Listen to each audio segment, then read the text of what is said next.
Fundo branco. Em letras pretas, o título: O papel transformador dos juízes no constitucionalismo regional. Abaixo, 16 de outubro de 2023. No canto inferior esquerdo, realização EMAG. Bom dia a todos e todas.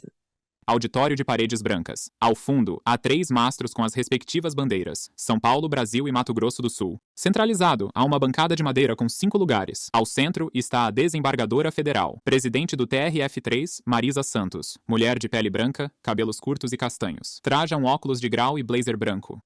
Bom dia, ministro Og Fernandes, nosso corregedor-geral, desembargador federal Nino Toldo, diretor da EMAG, professora Flávia Piovesan,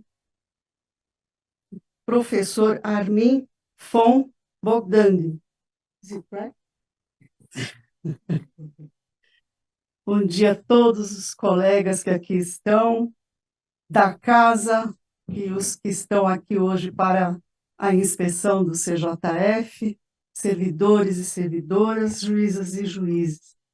Este é um evento, né, que faz parte da comemoração dos 35 anos da Constituição Federal de 1988. E é um prazer para o tribunal poder ter o privilégio hoje de ouvir o professor num tema tão importante, o papel transformador dos juízes no constitucionalismo regional. Falo rapidamente porque o horário é escasso e porque o professor achou uma brecha na sua agenda para poder nos contemplar com os seus conhecimentos. Então, agradecendo a todos, passo a palavra de imediato ao desembargador federal Nino Toldo, diretor da EMAG.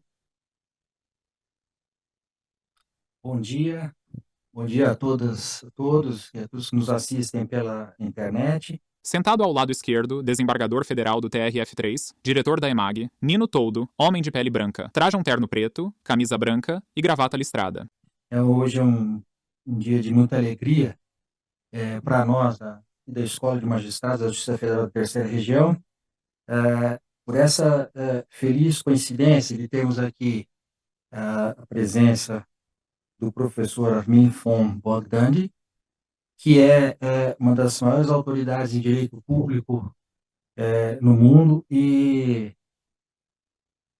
vencedor de prêmios internacionais, que pôde nos dar um pouco do seu tempo para essa palestra e coincidência com o início dos trabalhos da correição, da inspeção ordinária do Conselho da Justiça Federal, aqui no nosso tribunal, e por isso já agradeço a presença do ministro Og Fernandes, que muito gentilmente, sabendo dessa agenda, hoje fez questão de estar presente. Ministro, uma honra muito grande para nós. Muito obrigado mesmo. E a todos os colegas que participam da equipe da inspeção.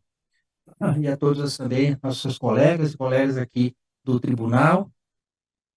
Eu vou fazer a apresentação do professor Armin von Bogdani. Ele é doutor em Direito pela Universidade de Freiburg, mestre em Filosofia pela Freie Universität Berlim, me perdoe minha pronúncia rocambolesca de alemão, diretor do Instituto Max Planck de Direito Público Comparado e Direito Internacional em Heidelberg, professor de Direito Público na Universidade Johann Wolfgang Goethe, de Frankfurt, foi presidente do Tribunal de Energia Nuclear da OCDE, Organização para a Cooperação e Desenvolvimento Econômico, bem como membro do Conselho Científico Alemão e do Comitê Científico da Agência dos Direitos Fundamentais da União Europeia.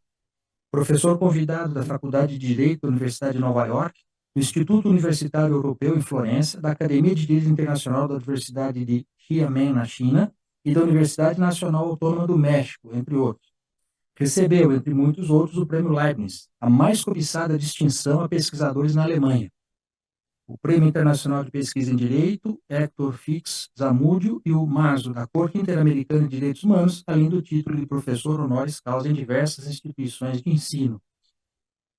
Eu quero também, senhor presidente, destacar aqui a presença ao nosso lado da professora Flávia Piovesan, e para otimizar o nosso tempo, também vou fazer a sua apresentação, que ela, por intermédio dela, da gentileza da professora Flávia, que o professor pôde encaixar a sua agenda e vir até este tribunal para nos brindar. Professora Flávia Piovesan é coordenadora científica da UNF do CNJ, procuradora do Estado de São Paulo, professora colega, né? Fui da Procuradoria também, e professora universitária, ex-vice-presidente da Comissão Interamericana de Direitos Humanos, exerceu o cargo de secretário especial de Direitos Humanos do Brasil, de junho de 2016 a novembro de 2017. Doutor e mestre em Direito pela PUC de São Paulo, com pós-doutorado dedicado aos direitos humanos em Harvard, Oxford e no Instituto Max Planck de Direito Público Comparado e Direito Internacional. Fundador e membro da Jus Constitucional Comum na América Latina, CAL. Atuou pela Organização das Nações Unidas como membro da United Nations High Level Task Force, reconhecida internacionalmente pelo trabalho focado nos desafios jurídicos e sociais contemporâneos, com destaque à contribuição no campo dos direitos humanos. Flávia recebeu recentemente o prêmio da Humboldt Foundation, instituição de excelência científica na Alemanha e no mundo. Então, hoje temos realmente um dia de gala aqui para nós na escola, e eu, senhor presidente, eu passo a palavra ao professor diretamente. Nós vamos passar ao ministro Otto Fernandes, que nos brinda hoje com a sua presença. Não veio só fazer a correção, veio também desfrutar da palestra. Bom, é a cereja do bolo, né? Estar em São Paulo e nesse momento estar aqui com essa palestra, todos sabemos. Sentado ao lado direito está o vice-presidente do STJ, OG Fernandes, homem de pele branca, cabelos e bigode grisalhos, traje terno cinza, camisa branca e gravata cinza clara. De duas importâncias aqui que se reúnem. A importância do professor, para mim, em face do constitucionalismo alemão e pela forma como o constitucionalismo alemão influenciou particularmente a nossa formação, né? A formação atual do Brasil. Também registro com muita satisfação a presença da professora Flávia, que influenciou também todos nós. Quando se fala em doutrina de direitos humanos no Brasil, o outro nome dessa doutrina chama-se professora Flávia Piovesan. Um prazer muito grande de estar aqui ao seu lado. O prazer de ter também o querido colega Nino, companheiro já de algum tempo, na magistratura. Eu, na magistratura federal, ele mais antigo, na realidade, na magistratura nacional. E o Nino tem sido sempre um importante parceiro nas coisas ligadas à área do conhecimento jurídico. A transmissão vai para a plateia, formada por conjuntos de cadeiras cinzas posicionadas lado a lado, onde homens e mulheres estão sentados. Através da escola ou através de outras atividades, como presidente da própria AJUF, que nos deixa saudades. Gradativamente, a imagem retorna à bancada. E a minha presidente, a presidente do TRF, aqui de São Paulo, a desembargadora Marisa, que todos sabem, porta com uma elegância e uma savoir, né? Muito significativo na condição desse tribunal. Os colegas que estão aqui, meu abraço muito fraterno a todos, aos visitantes também, sejam todos bem-vindos aqui. E vou repetir o que disse um pouco na reunião com o pessoal que vai trabalhar aqui na inspeção. Carpe diem, né? A todos, né? Para todos. Então, um abraço a todos, muito fraterno. Obrigado pela possibilidade de dar o meu abraço oral, vocal, aqui com um grupo desembargador. O desembargador federal Nino Toldo acena com a cabeça para a desembargadora federal Marisa Santos. Ele inclina-se para o microfone à frente. Agora, o professor, a mim, fará a sua exposição em espanhol para que uma parte possa entender, mais fácil compreensão para todos. Professor, the word is yours for until 40 minutes, okay? Thank you very much. Muchísimas gracias. And be welcome. A imagem da transmissão divide-se entre uma apresentação de slides nas cores verde e azul, com escritas em espanhol, e a transmissão simultânea da bancada, onde está o palestrante Armin von Bogdandi, homem de pele branca e cabelos castanhos. Traja óculos de grau, terno preto, camisa branca e gravata azul. Muchísimas gracias. Y ante todo, perdón. Perdón que mi portugués es no existente. Entonces voy a tratar de y comunicar bien en español, esperando que nos entendemos bien. Pues además, muchísimas gracias por su tiempo, ¿no? De estar aquí, de ofrecer este lugar, su tiempo para discutir con ustedes de algo que me parece muy importante, y eso es un fenómeno que todos ustedes están viviendo, me parece, todos los días, es decir, el papel transformador de los jueces en un constitucionalismo regional, que es decir, el constitucionalismo latinoamericano. Lo que voy a exponer hoy es un trabajo de un grupo de personas que ya trabajan desde casi, Flavia, ¿cuántos años son? Casi 20, ¿no? No parece por ella, pero es así, ¿no? Son casi 20 años que estamos trabajando en este tema. Ahora ya es un grupo de casi 700 personas que trabajan en el tema. Entonces, pero claro, eso es mi visión. Y yo soy europeo, soy alemán y veo las cosas desde muy lejos. Y también es posible que yo entiendo cosas muy malas. Entonces ustedes me dirán cómo corregir.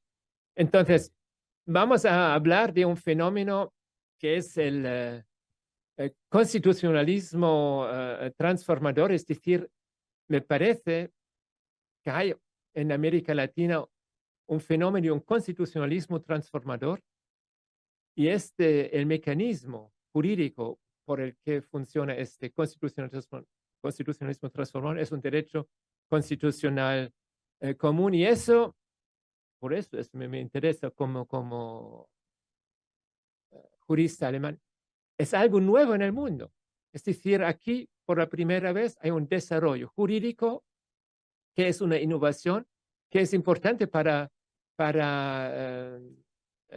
todo el mundo, cómo desarrollarse. Y acabo de una lección en Milán, en una asociación internacional, y eso ahora todos sabemos que Ucrania debe entrar en la Unión Europea. Pero está muy claro que Ucrania debe hacer una transformación muy grande para que sea capaz de ser un país democrático, desarrollado y que puede funcionar en la Unión Europea. Y una de las demandas las preguntas, si el Tribunal Constitucional de Ucrania y todos los jueces de Ucrania pueden dar una contribución para este desarrollo, que claro, será un desarrollo muy difícil, ¿no? Un país que tiene una tradición autoritaria, que es poco desarrollado, pero bueno, se puede decir, hay el constitucionalismo transformador latinoamericano, y ustedes pueden aprender de los logros y también de los problemas de este desarrollo para desarrollar Ucrania para que sea pronto un miembro que funciona en el ámbito de la Unión Europea. Es decir, la experiencia de ustedes del constitucionalismo transformador es algo que es muy interesante, muy importante para nosotros, y por eso de interés académico para ustedes, pero también como un jurista que tiene un compromiso con mi región, con mi país, que es la Alemania y la Unión Europea. Entonces, esa es la luz en que, ¿por qué estos fenómenos me interesan muchísimo? Y también me parece muy interesante porque hasta hace poco tiempo Brasil tuvo protagonismo en este sistema, pero tuvo protagonismo en este sistema sobre todo por sus jueces en la Corte Interamericana. Antonio Cantaro Trindade fue una persona que tenía mucho impacto, pero me parece que en los últimos años también los jueces nacionales en Brasil tienen un papel mucho más importante en esta luz. Es decir, que el constitucionalismo transformador también se está haciendo una práctica en el país, y eso el extranjero se ve por las decisiones de la Corte Suprema. Pero claro, la Corte Suprema es solamente el pico del sistema, y si todo el resto del sistema judicial no funciona, la lógica no puede ser así. Entonces, me parece que a lo mejor el Brasil está tomando una función de liderazgo también en el constitucionalismo transformador latinoamericano, y esto entonces puede ser un momento particularmente interesante en eso. Pero ustedes van a decir, eso es una conceptualización de algo, de un fenómeno jurídico que se está pasando en América Latina desde 30 años, y ahora vamos a dar la lectura que tenemos este grupo de este fenómeno. Entonces, ¿cómo voy? Aqui. Uma mulher de pele branca e cabelos curtos aproxima-se do palestrante e o entrega um controle. Novo slide de fundo branco com escritas em espanhol. Bueno, entonces vamos a ver 3 puntos. El primer punto es ver qué es el constitucionalismo transformador, es decir, hay una aclaración conceptual. Después vamos a ver por qué este constitucionalismo opera por un derecho constitucional común, y eso es muy importante, que este constitucionalismo no son solamente sentencias de la Corte Interamericana, sino las Cortes Nacionales tienen un papel fundamental en este constitucionalismo. Y después vamos a ver cuál es el impacto real que tiene este constitucionalismo. Entonces vamos Novo slide de fundo branco com escritas em espanhol. al primer punto, es decir, ¿qué es el constitucionalismo transformador latino-americano? Y podemos empezar. Novo slide de fundo branco com escritas em espanhol. Nele há uma ilustração da Constituição brasileira.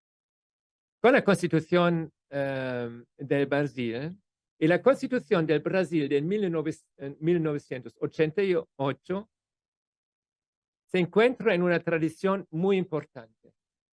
Una tradición constitucional que empieza con la Constitución del México de 1917, que continúa con la Constitución alemana, la Constitución de Weimar de 1919, que continúa con la Constitución italiana en 1946, y después con la Constitución de Portugal de 1976. ¿Y qué tipo de constitución es? Tenemos 2 paradigmas de constitución. El primer paradigma de constitución es el paradigma de la Constitución de los Estados Unidos, y es el Estatuto del Poder Público, ¿no? Congreso, artículo 1, el presidente, artículo 2, la justicia, artículo 3, después la organización federal del país, y es decir, es la organización del poder. Y a lo mejor después hay algunos derechos, pero esos son derechos de defensa contra el Estado. Y estos derechos no son para proteger los ciudadanos en algunos intereses principales, pero son derechos de defensa. Y esos derechos no tienen un gran papel en la lógica constitucional. Eso es un tipo de constitución, es la organización del poder. Pero también hay otra lógica de constitución, y estas constituciones son los ejemplos muy famosos: mexicana, alemana, italiana, portuguesa y brasileña. Y eso no son solamente la organización del poder, sino tienen una visión para el país. Tienen una visión para el país, cómo desarrollar el país, cómo desarrollar la sociedad. Y aún más, tienen una vocación para cambiar la situación en el país. Es decir, en el momento de la Constitución, el constituyente, la mayoría dice, las cosas en nuestro país no están bien. Queremos que el país se desarrolle en una cierta lógica, en una cierta dirección, para que, hoy se diría, para que haya más inclusión democrática, para que haya más justicia en el país. Y eso es un tipo que ahora ya vemos en muchos países, ¿no? Que en la Constitución vemos una idea del país. Claro, es una idea vaga, pero se da una dirección. En el 88, el Brasil tiene una idea de una otra sociedad. Pero eso no es todavía el constitucionalismo transformador. El constitucionalismo transformador es algo más. Novo slide de fundo branco com escritas em espanhol. Nele, há 3 fotografias posicionadas de diferentes estilos de construções. Y es algo que al principio se liga con estas 3 cortes. Vemos la corte colombiana, que nace con la Constitución del 91. Vemos la corte constitucional surafricana, que nace con la Constitución del 93. Y tenemos la Corte Interamericana de Derechos Humanos. Esas son las 3 cortes que más desarrollan este tipo al principio. ¿Cuáles? Y desarrollan algo que es una contribución del sur global al pensamiento jurídico global. Una gran innovación. ¿Cuál es la innovación? La innovación es que se acabó. Novo slide de fundo branco com escritas em espanhol. O palestrante olha ao redor e sorri. Se acabó. ¿Cuál es la innovación? La innovación es que la brecha entre lo que dice la Constitución y la realidad social se hace un problema jurídico. Porque antes en la Constitución mexicana, en la Constitución de Weimar, en la Constitución italiana, estaba claro que la situación en el país no estaba bien a la luz de la Constitución, pero se decía eso es un problema para la política. O slide anterior volta à transmissão. No es un problema jurídico. En cambio, el constitucional colombiano por primero dice hay un déficit sistémico en el país, porque al momento Colombia casi era un caso fallido por el terrorismo, por el narcotráfico, por las mafias, por la insurrección. Era casi un estado fallido. Entonces, el Tribunal Constitucional dice, esto no es solamente un problema político, un problema moral, también es un problema jurídico. Y nosotros hacemos decisiones que dicen, esto estado de cosas inconstitucionales. Eso es el primer paso. Y es jurídicamente un paso muy grande de conceptualizar una situación sistémica social como un fenómeno jurídico, ¿no? Es una gran innovación, una gran innovación jurídica. En più, además,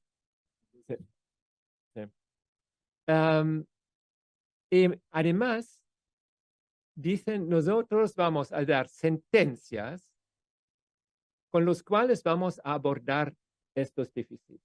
Es decir, el sistema jurídico se mete en el proceso social para confrontar estos problemas sociales. Y eso empieza con la Corte Constitucional de Colombia, sigue el Tribunal Constitucional del Sudáfrica, y después también sigue la Corte Interamericana. Este desarrollo se llama constitucionalismo transformador. Este concepto viene acuñado por un académico de los Estados Unidos, Karl Clare. Karl Clare crea este concepto y dice el proceso que nosotros tenemos en África del Sur es un constitucionalismo transformador, es decir, es un proceso de interpretación y aplicación del derecho, es decir, algo que hacen ustedes, ¿no? Como jueces, y que hacemos todos nosotros que somos abogados. Vamos, ya.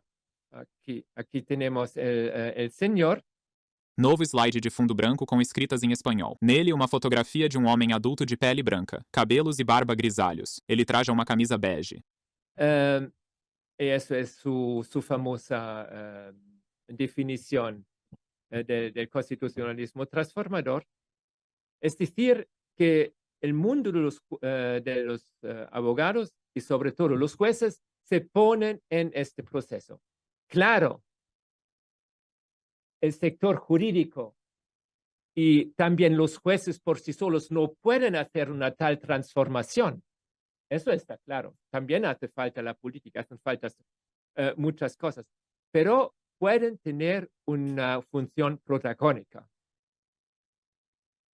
Aquí hay un punto importante. El señor Karl Klare, como ya se ve que no lleva corbata, es un señor de izquierda.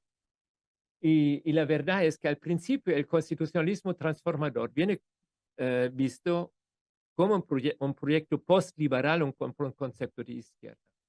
Pero no fue así. Y eso se explica muy fácilmente con el desarrollo colombiano, ¿no? El presidente Gaviria y la mente jurídica del desarrollo en Colombia, que es uno de las mentes, Manuel Cepeda, son gente del Partido Liberal. Y gente del Partido Liberal de Gabriel García Márquez, 100 años de soledad.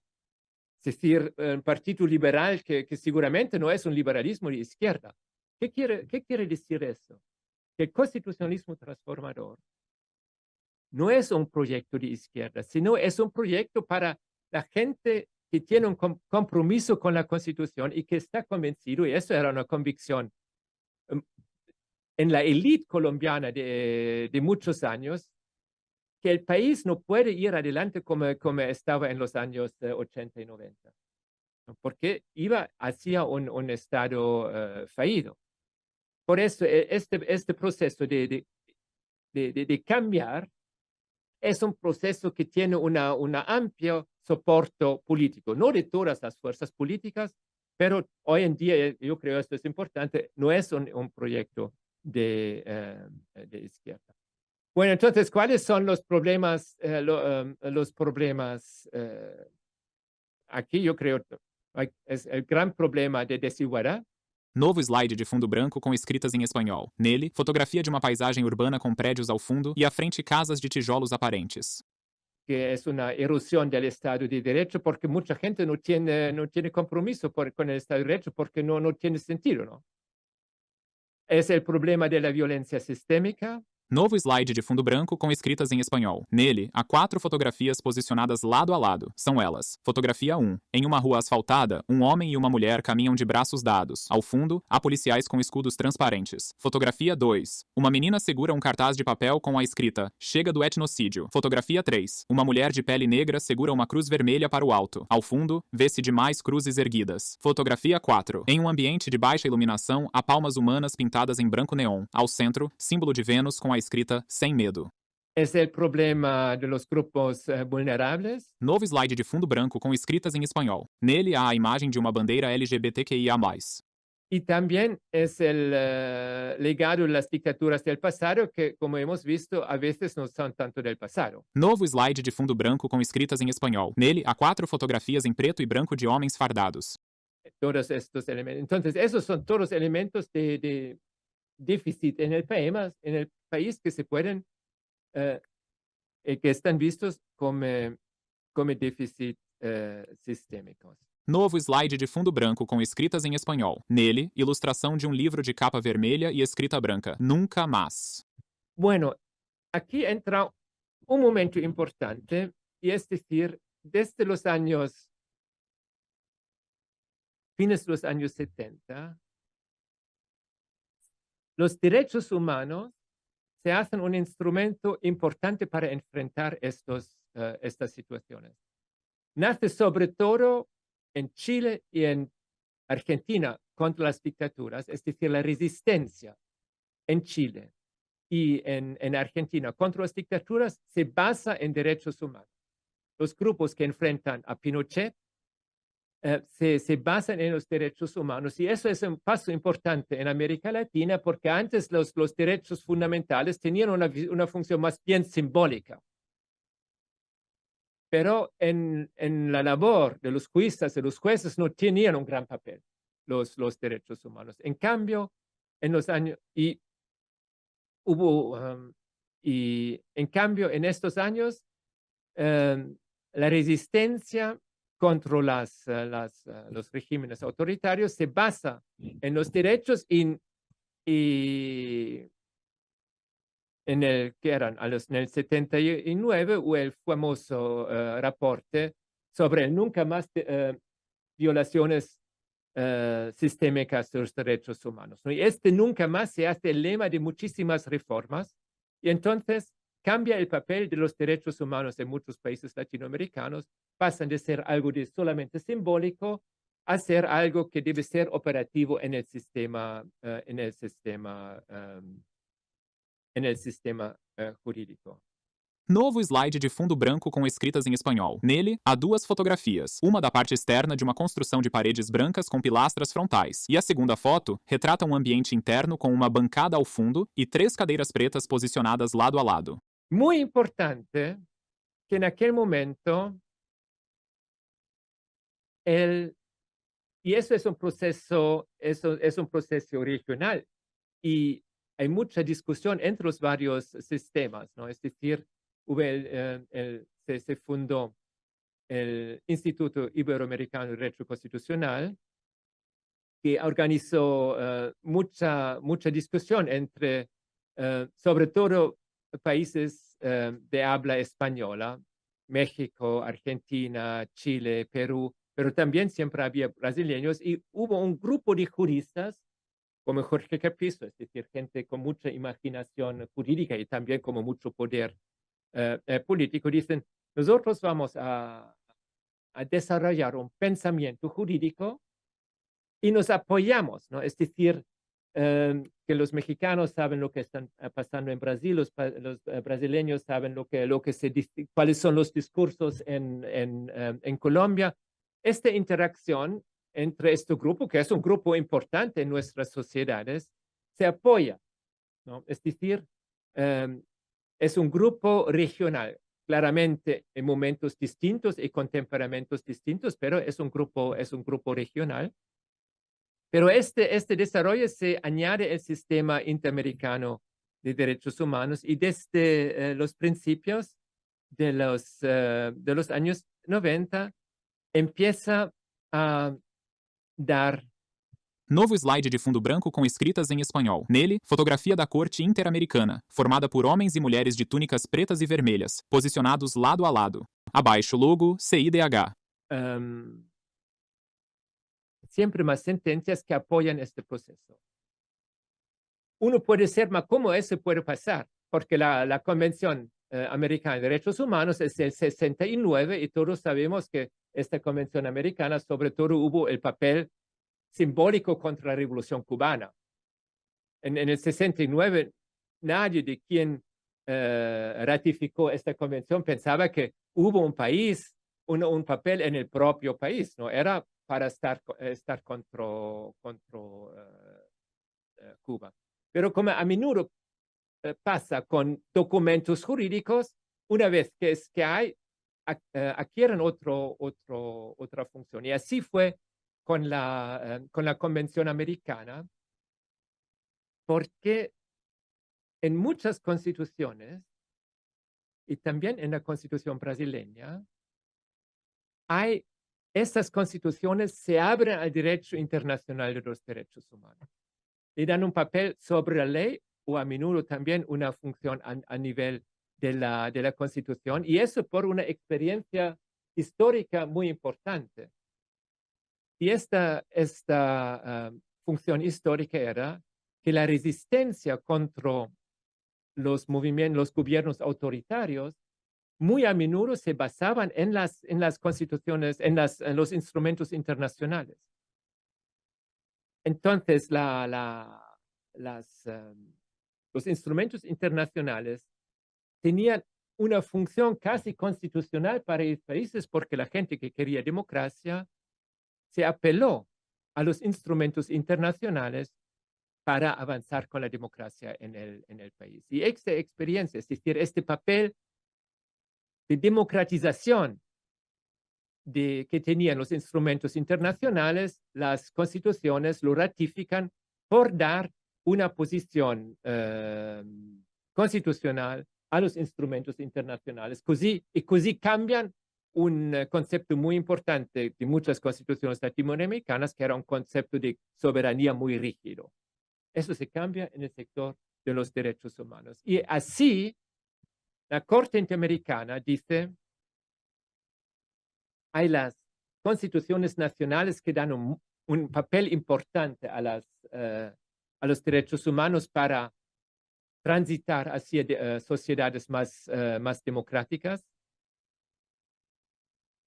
El derecho internacional tiene un papel según la lógica de las constituciones, entonces nosotros vamos a apoyar este proceso. Y empiezan con un número de decisiones muy importantes, y ustedes todos lo conocen, para apoyar este proceso. Claro, esto al principio fue un paso de interpretación muy atrevido, pero los países están. Esto ya se ve que casi todo el tiempo han enviado personas a Costa Rica que están en el proceso. Y cuando el caso tan interesante es el señor Pérez Manrique, que ahora está todavía el presidente del tribunal, sí, es del Uruguay. ¿No? Y todos ustedes conocen el caso Helman y todo lo que el símbolo del, ¿cuál es el símbolo? Bueno, era un caso muy, muy, muy complicado para el Uruguay, porque hubo un referendo para no aceptar la decisión de la Corte Interamericana. Y hubo una decisión de la Corte Suprema sobre el caso, y la mayoría de la Corte dijo que no aceptaba el fallo de la Corte Interamericana. Pero el señor Pérez Manrique fue en la minoría y dice que no, hay que acatar. Hay que acatar. Hay que punir este tipo de crímenes. Y poco después, el Uruguay manda este señor a la Corte Interamericana. Y todos los otros estados acatan con esta decisión. Es decir, acá mandan un señor que está muy a favor del sistema interamericano. Y algo parecido con Chile.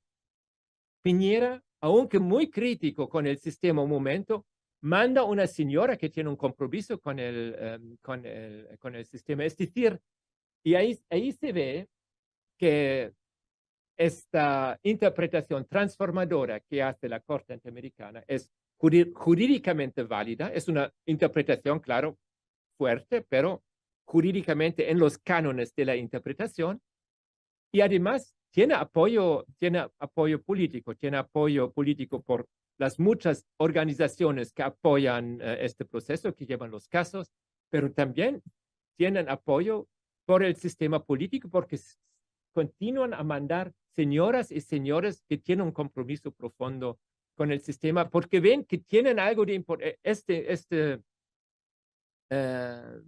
Esta jurisprudencia es importante en el proceso de desarrollo de estos países. Entonces, así la Corte Interamericana asume este mandato transformador e apoia os processos nacionais. Novo slide de fundo branco com escritas em espanhol. Nele, logo, CIDH e Corte Interamericana de Direitos Humanos. Vemos aqui uma nova forma de entender o direito. A forma mais arcaica do direito é o direito repressivo, es decir, para mantener el orden en la sociedad.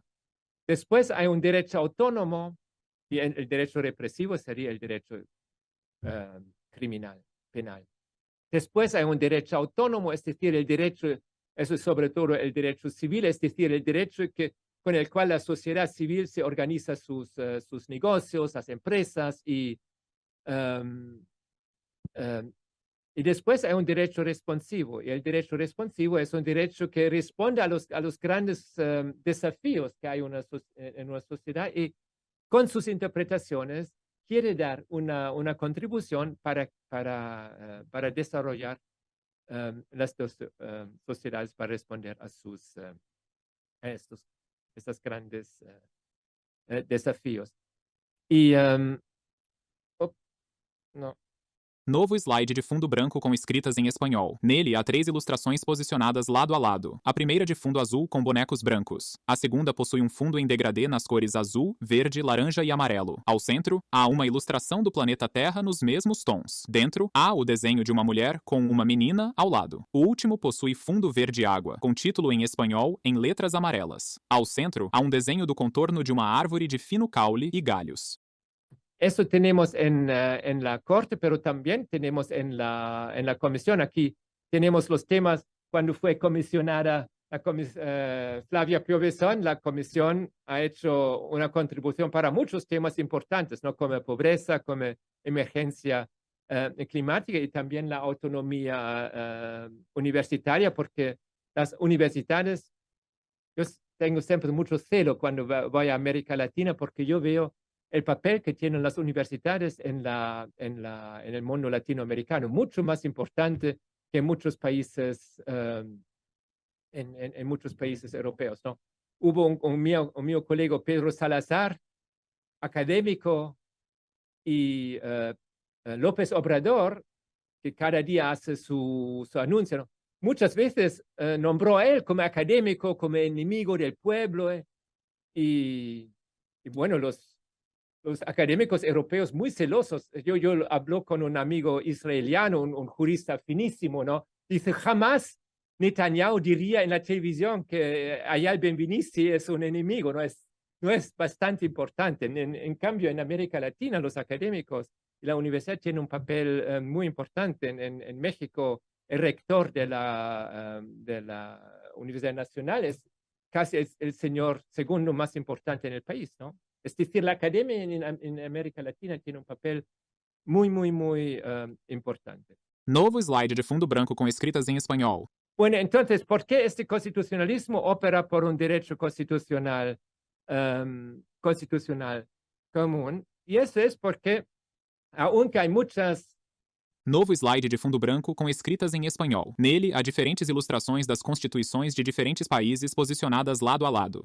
Diferencias entre los varios países. En el bolo esta noche leí de Stefan Zweig, Brasil, el país del futuro, que hay algún problema en el libro, ¿no? Porque él dice, que Brasil es el país más pacífico del mundo, eso a lo mejor hay que corregir algo, ¿no?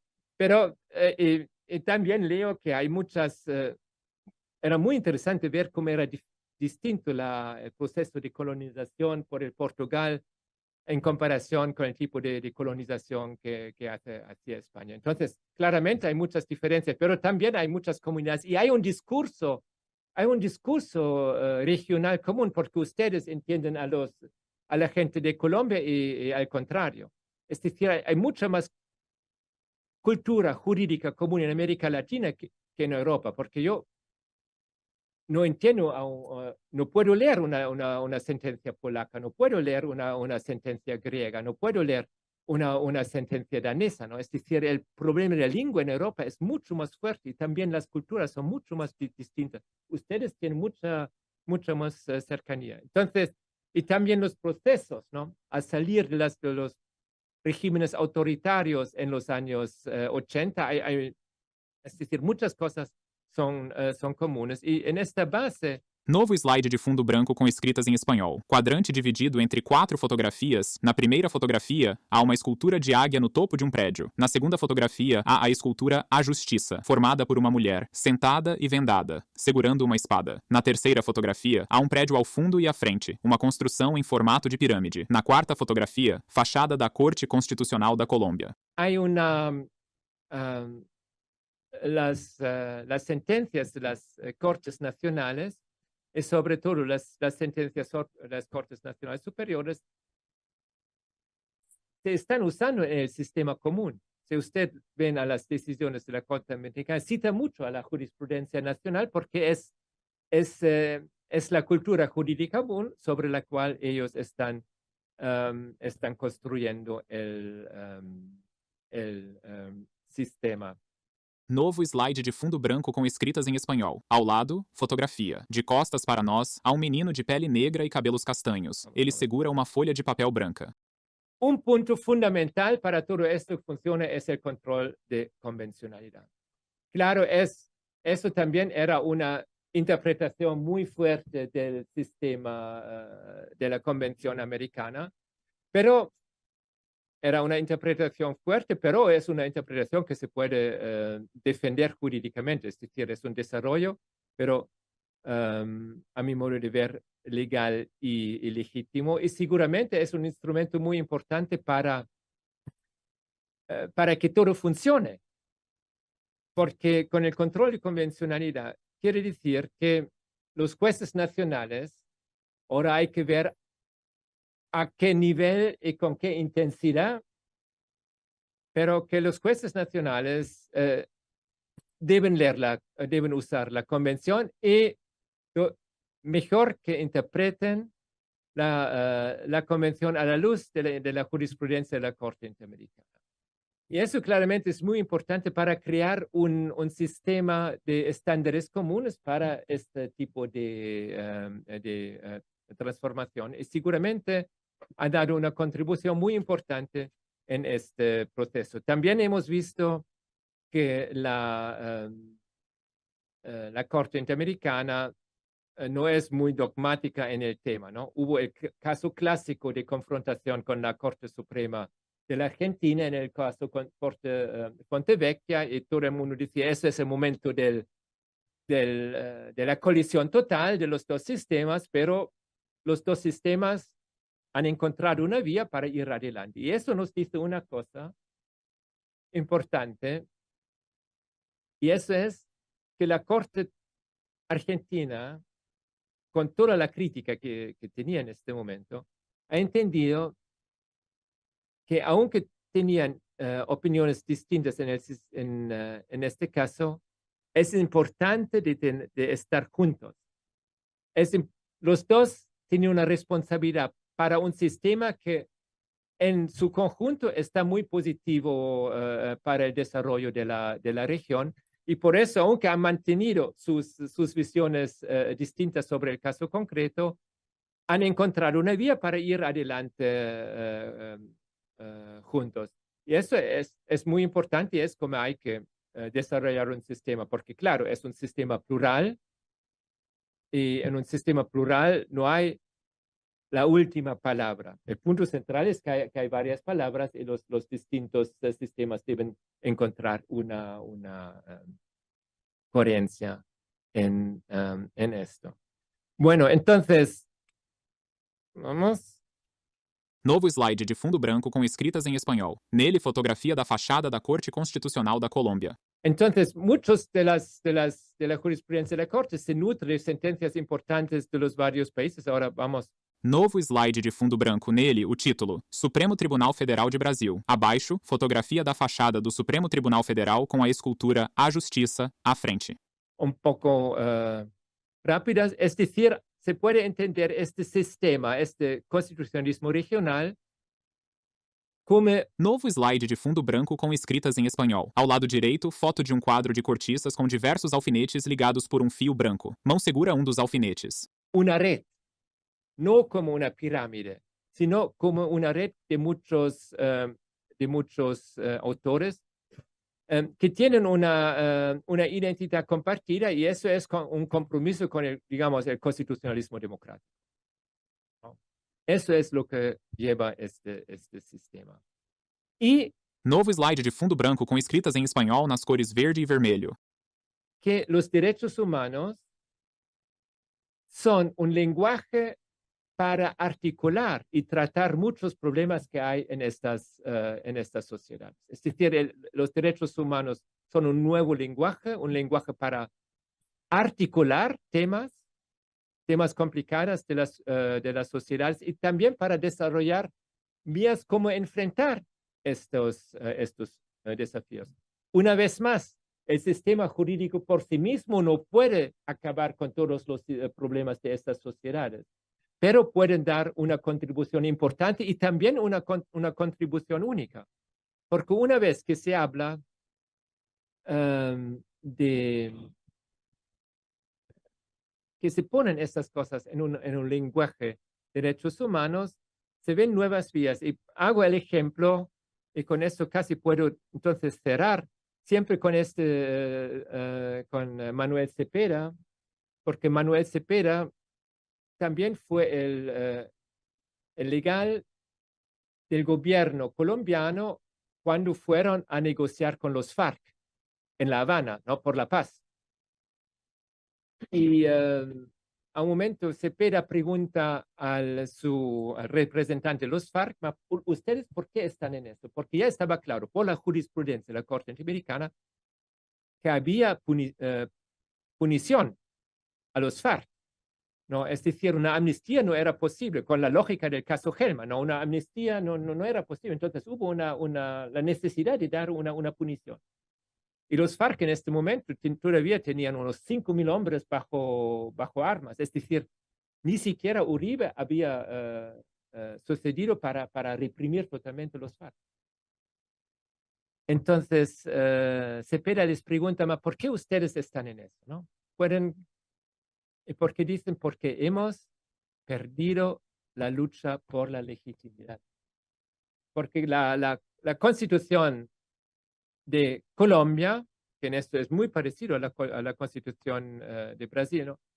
Ha sido capaz de crear en el país una cultura de los derechos humanos y una cultura de inclusión, que mucha gente que una vez decía, esos son problemas que solamente se pueden enfrentar con la violencia, dice, no, estos son problemas que se pueden enfrentar en los procedimientos de la Constitución. Y así, un país que era un país casi fallido, por este tipo de constitucionalismo, seguramente el Colombia hoy en día no es la Suecia, ¿no? Pero seguramente este país hoy es en una situación muy distinta de la situación que estaba en los años 90. Y eso es algo que lleva al constitucionalismo transformador. Y otra vez, es decir, aquí el sistema jurídico ha tenido un protagonismo que yo creo da una lección para todo el mundo. Muchas gracias por su atención. A transmissão retorna à bancada. Nela, os participantes aplaudem. Graças, professor. Eu já imediatamente cumprimentando pela palestra, passo a palavra à professora Flávia Piovesan. Bom dia a todos e a todas. Eu queria expressar a minha profunda gratidão, a minha honra. Ao lado esquerdo da bancada está a coordenadora científica da UMF-CNJ, Flávia Piovesan, mulher de pele branca e cabelos castanhos, traja um blazer listrado em vermelho, preto e branco. A minha esperança por esse momento, agradecer imensamente à Escola do Tribunal Regional Federal da Terceira Região, na pessoa da querida amiga, presidente do TRF3, desembargadora Marisa Santos. É uma honra poder estar aqui. Eu até complementaria, este evento se dá no marco dos 35 anos da Constituição, mas também do Pacto Nacional do Judiciário para os Direitos Humanos. O TRF3 aderiu ao pacto numa cerimônia que tivemos com a presidência do Supremo e do Conselho Nacional de Justiça no último mês de julho. É uma honra poder estar aqui ao lado do ministro Og Fernandes, que é um visionário, sempre impulsionando aí eu creio, a ciência e de que maneira intensificar a voz do Poder Judiciário, a atuação do Poder Judiciário. Então, ministro, é uma honra poder estar aqui ao seu lado e agradeço a sua generosidade e ao lado também do desembargador federal, que é o diretor da IMAG, querido desembargador Nino Todo, também estender os meus cumprimentos a todos, a todas, em especial a minha querida amiga desembargadora Renata Lotuvo, por todo o apoio que teve, a minha colega de PUC, a desembargadora Consuelo, querida professora Cristina Binder, da Universidade de Viena, querido doutor, hoje juiz, a Luiz Hernandes, que foi meu orientando em doutorado e defendeu brilhantemente há 2 semanas. É uma honra poder estar aqui, ao lado do professor Armin von Bogdandi, que é, como lembrava o desembargador Nino, tem a sua vida dedicada à ciência.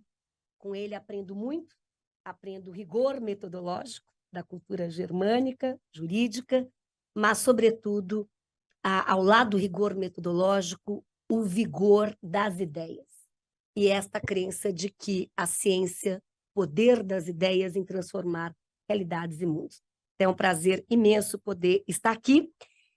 A minha contribuição será à luz da nossa atuação hoje no Conselho Nacional de Justiça. Eu tenho a honra de servir hoje como coordenadora científica da Unidade de Monitoramento e Fiscalização das Decisões da Corte Interamericana. Portanto, em diálogo com o professor Armin, tecerei 3 perguntas acerca do constitucionalismo regional transformador. Por que um constitucionalismo regional transformador? Como e para quê? Começo com o porquê, já retomando o que dizia o professor Armin, porque temos déficits sistêmicos.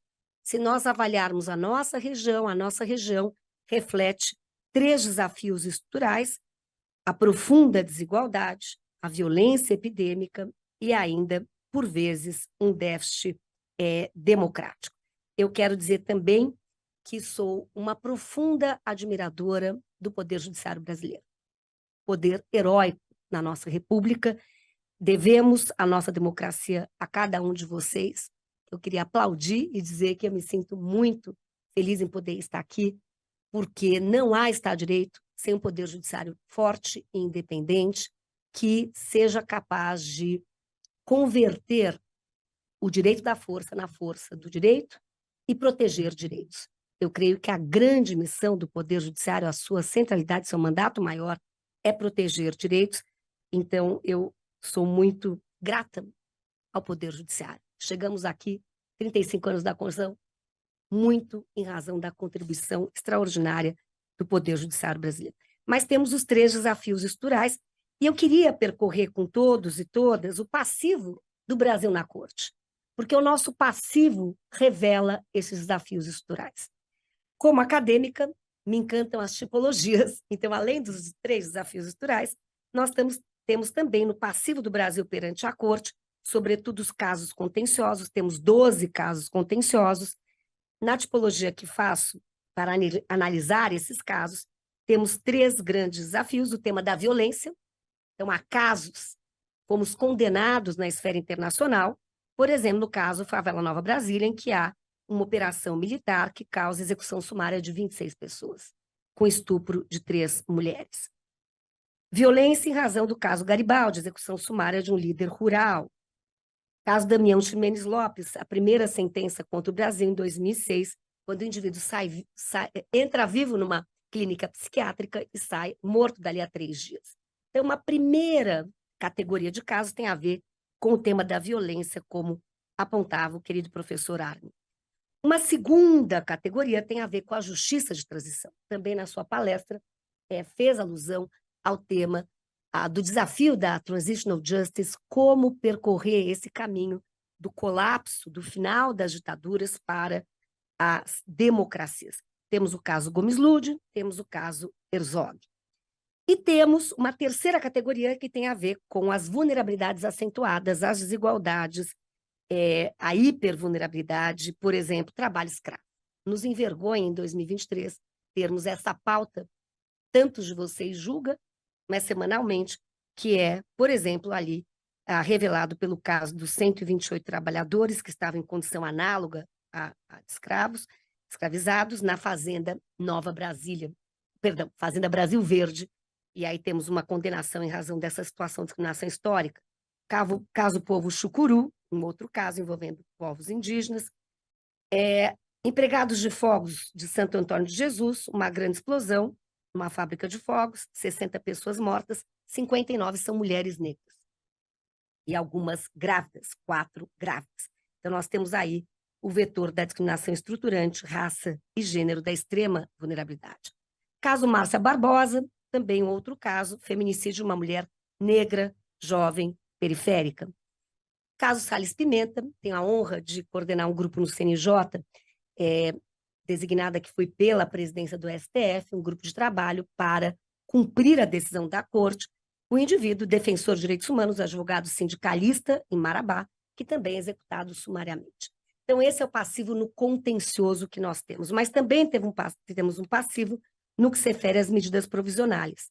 Então, temos ali, eu diria, 80% dos casos envolve o nosso sistema prisional e o nosso sistema socioeducativo, percorrendo o Presídio Urso Branco, em Rondônia, Complexo Tatuapé, Penitenciária Sebastião Silveira, em Araraquara, a Unidade de Internação Socioeducativa do Espírito Santo, Complexo do Curado, Pedrinhas, Instituto Penal Plácido Sá Carvalho, dentre outros. Então, esse é o Brasil que chega e que é condenado no âmbito da Corte Interamericana. E eu começo assim porque eu creio que este passivo revela os desafios estruturais que nós temos no Brasil e na região.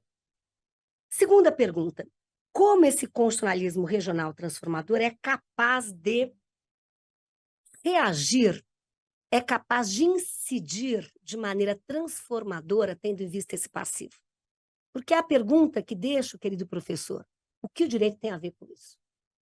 Qual é a potência e qual é a impotência do direito ao lidar com esses conflitos estruturais? E aqui eu trago 3 ideias. Eu creio que há dimensões essenciais no nosso constitucionalismo brasileiro que conversam de maneira muito alinhada com o sistema interamericano. Quais são elas? O sistema interamericano, eu pude experimentá-lo intensamente por 4 anos, tive a honra de servir à Comissão Interamericana, inclusive assumindo a vice-presidência. O mantra do sistema interamericano é o Victim-Centric Approach, é a centralidade das vítimas. O sistema interamericano existe porque há dor e há sofrimento, e há ambição de resguardar dignidades. A Constituição brasileira tem como foco, como, eu diria, a alma do constitucionalismo de 88 é a dignidade humana. O princípio vetor que estrutura o Estado Democrático de Direito no artigo 1º, inciso 3º. Então, há um alinhamento. O sistema interamericano gera um corpus iure interamericano. Para além da convenção, que é de 69, à luz desta visão dinâmica, evolutiva, cosmopolita, vendo a convenção de 69 como living instrument, há uma expansão com o corpus iure interamericano.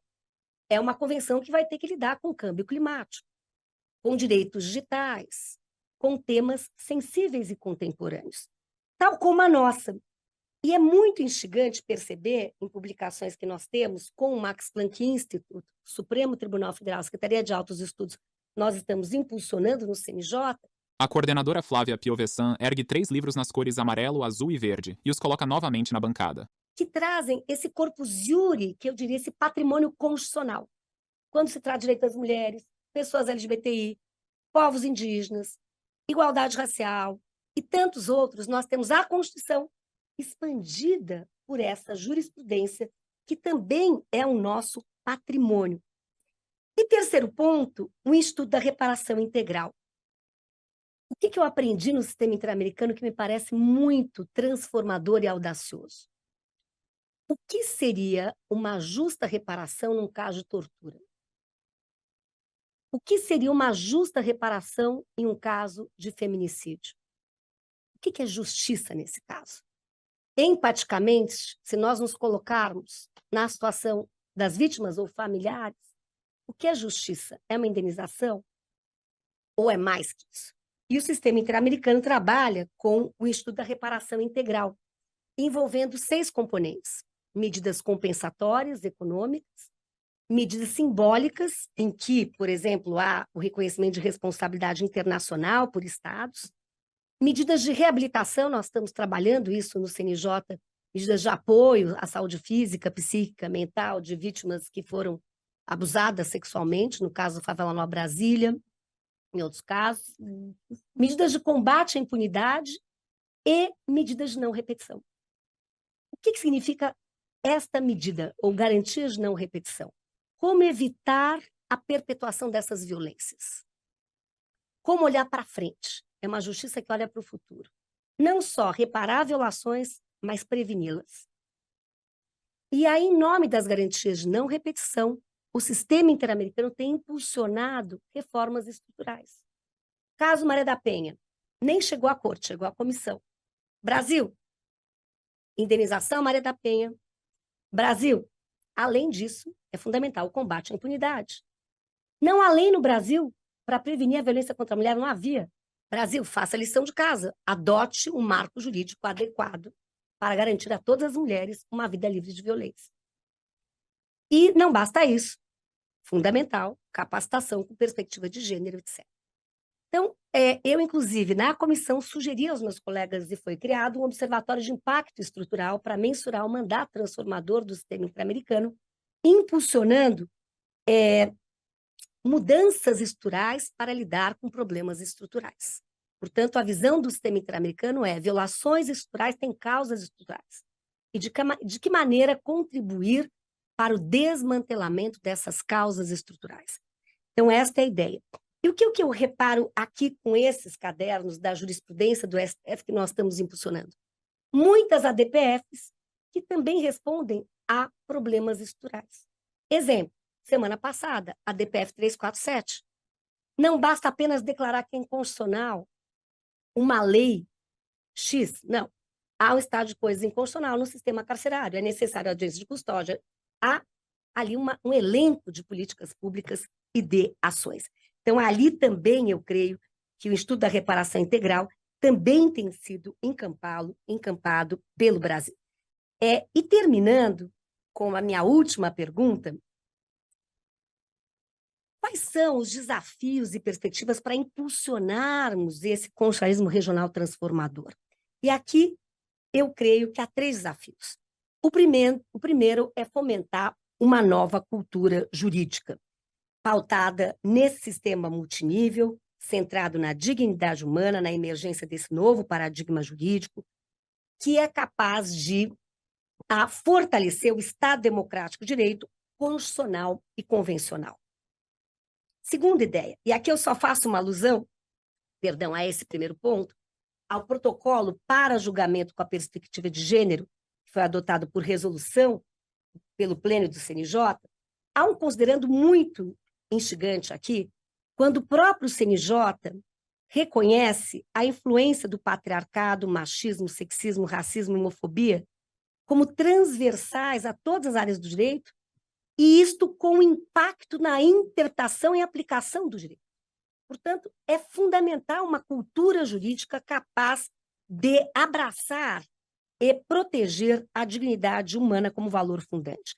E daí nos vem a minha segunda e penúltima reflexão, o Pacto do Judiciário para os Direitos Humanos.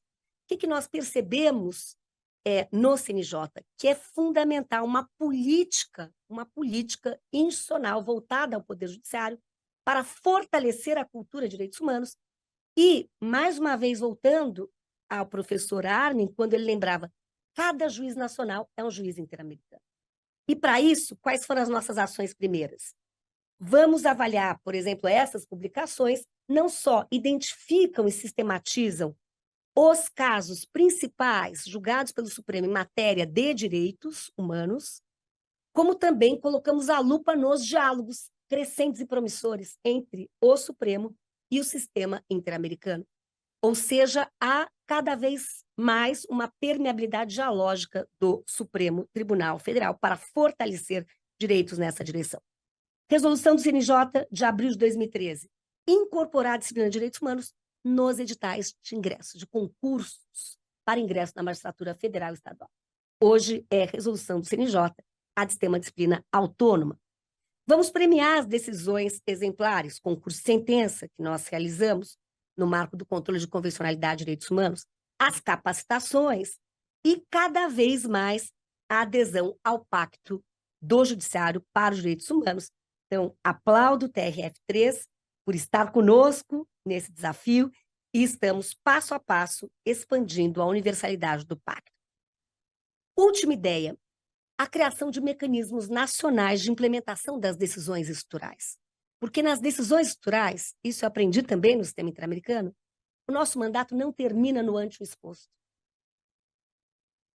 Há de se ter o follow-up, há de se ter um segmento. Por isso, há uma unidade na comissão de segmento e impacto. Há uma unidade na Corte Interamericana de supervisão de casos. E no CNJ, foi criado há 2 anos, esse mecanismo nacional de implementação de decisões estruturais, que tem ali cada vez mais sido reconhecido como uma best practice, mas a ideia é que a decisão estrutural, ela demanda um processo de implementação que é aberto, multidimensional, plural, dinâmico, interagindo diversos atores. E eu lembro aqui a voz de Anne-Marie Slaughter, quando dizia "The future of international law is national law". E eu diria "The future of national law is also international law".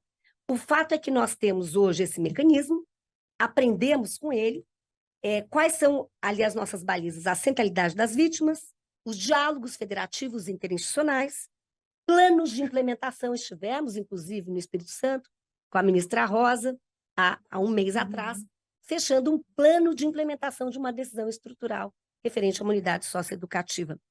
E temos uma política também de transparência e publicidade. Então, eu aqui concluo lembrando que o jornalismo regional transformador tem como mantra o fortalecimento da tríade direitos humanos, democracia e Estado de Direito na região mais desigual e mais violenta do mundo. Muito obrigada. Na bancada, todos aplaudem e sorriem. A coordenadora Flávia Piovesan ergue um celular e olha em direção ao desembargador Nino Toldo, que a aplaude. Bem, obrigado, professora Flávia Piovesan, e gentilmente acrescentou que e corrigiu a minha falha, porque o evento está dentro do pacto pacto pelo Judiciário para os direitos humanos. Devido ao horário, o professor tem outros compromissos, a professora Flávia também, e voo, né? Mais tarde nós vamos encaminhar para o final. Sem antes, eu gostaria de agradecer profundamente, uma vez mais, a presença do professor, a gentileza. Eu espero que o senhor esteja entendendo, mais ou menos. Vou melhorando. Ok.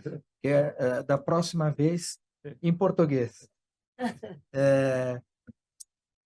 Agradecê-lo pela gentileza de estar aqui conosco, compartilhar o conhecimento. Quero agradecer a professora Flávia Piovesan, que propiciou isso, nos contribuiu muito para que esse momento ocorresse, e dizer que o pacto do Judiciário pelos Direitos Humanos é extremamente importante. Isso, quando a ideia foi trazida, nós prontamente já levamos a questão ao presidente, que abraçou a causa, e a gente avançou nisso, e fica o compromisso da escola, e posso dizer do tribunal, né, presidente, em avançar. Eu acho que é possível que a gente possa fazer, a partir deste estudo que a senhora apresentou aqui, fazemos grupos de estudo também para difusão desse conhecimento entre os magistrados, entre os servidores e todos os demais operadores do direito. Isso é fundamental. Eu gostaria também de dizer uma coisa. Antes que fosse obrigatória a inclusão disso no concurso público, a bem da verdade, está aqui o desembargador Davi Diniz Dantas, que eu presidi uma comissão de concurso do 19º, ele fez parte, e nós incluímos isso, o controle de convencionalidade, a questão de direitos humanos dentro do programa. E houve até, me lembro, a pergunta, foi, o doutor Davi lembra do caso Ximenes Lopes, que foi foi bem colocado no concurso. Então era já requisito daquilo, isso, o que demonstra a importância do tema, e que na época uma parcela, né, a gente representava o tribunal ali no concurso, dedicava esse tema tão importante. Então,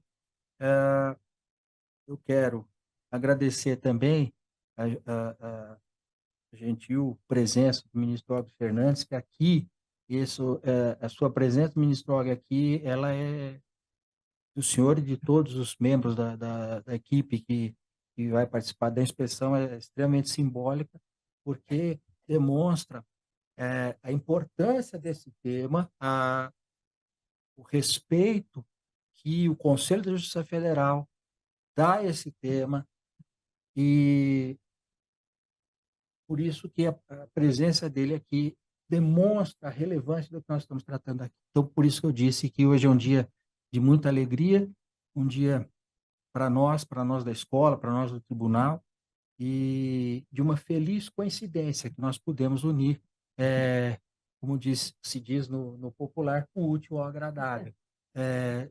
Há uma reunião aqui para um trabalho necessário, ordinário da Justiça Federal, que é a inspeção, mas o agradável de ouvir a palestra do professor, a fala da professora Flávia Purvezan, em tema tão importante que não se encerra aqui, professora Flávia. Nós vamos avançar nisso. A escola avançará nisso, e com a sua colaboração. Enfim, muitíssimo obrigado a todos que nos assistiram, ao pessoal da EMAG, a todos que contribuíram para este evento, e devolvo, então, a palavra à presidente Marisa Santos. Eu agradeço, em nome do tribunal, ao professor Armin von Bogdandi, a professora Flávia Piovesan, que nos brindaram com os seus conhecimentos, e a gente tem muito que aprender mesmo, né, nessa área. Agradeço ao ministro Og Fernandes, nosso corregedor-geral, a todos que aqui estão, e declaro encerrado o evento. Obrigada. A tela escurece. Fundo cinza. Ao centro, em letras vermelhas e azuis, EMAG. Esferas coloridas emolduram a letra G formando um triângulo.